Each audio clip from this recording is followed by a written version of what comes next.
Welcome back. So listen, in business, there are a couple of different things, what they call entities.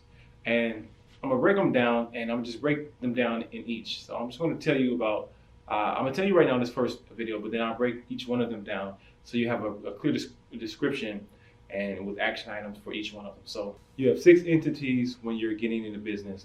Before I go any further, these next couple of lessons, I wanna give you my disclaimer. I am not a legal, financial advisor. I'm not a legal CPA or tax person. So all this advice is I'm giving you on these next few modules is clearly through my experience, and you should consult with your lawyer or your tax person and things like that to kind of get more in depth with it. However, these are the things that I know about it and I've understood and some of the things that I've experienced with. So take it for what it's worth, because take it for face value, but I suggest you look into it in a lot more detail, okay, to find out which one best fits you, okay?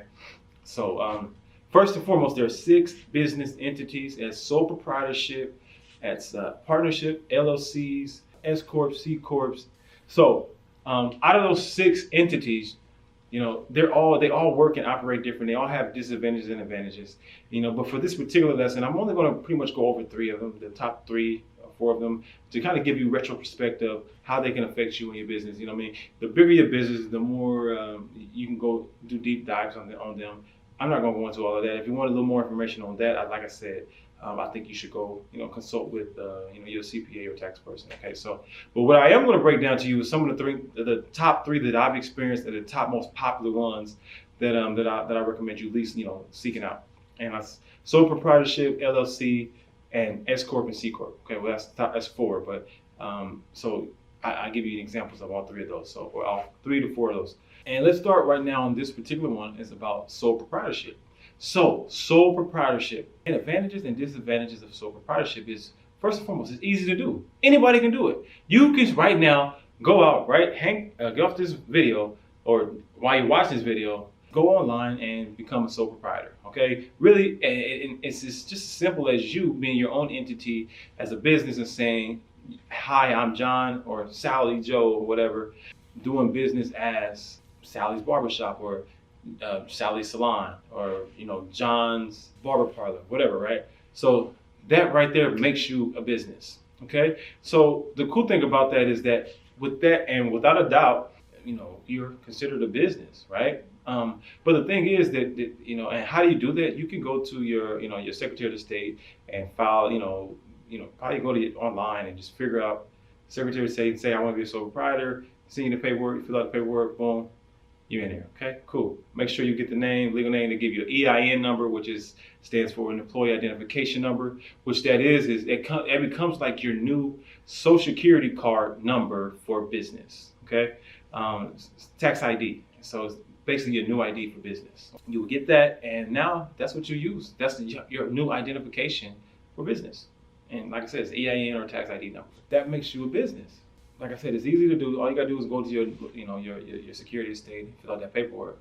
Now, some of the disadvantages of being a sole proprietor is that you instantly become a business, but your business, no matter how big or small, is liable by that person, John Barber Parlor or Sally's Beauty Salon.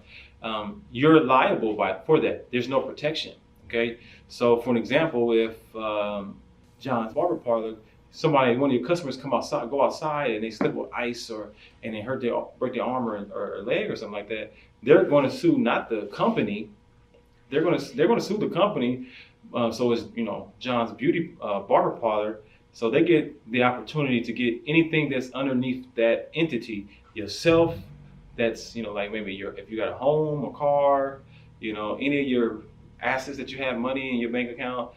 So it's not, basically the business isn't separate from the person, if that makes sense. Let me simplify it. Your business is not separate from the person. So yeah, you might have a house at home or a car. So if they wanted to sue you, they can sue you and sue all of those things for you. So that's one of the main disadvantages from being a sole proprietor.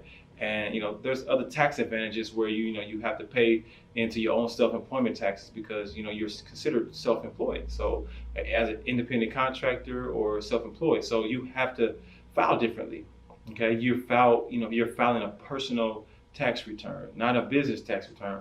You're filing as a personal. So And normally, considering you're not, you're not paying into your Social Security or Medicare or Medicaid, then you have to pay that stuff yourself as well. So you're taxed on that.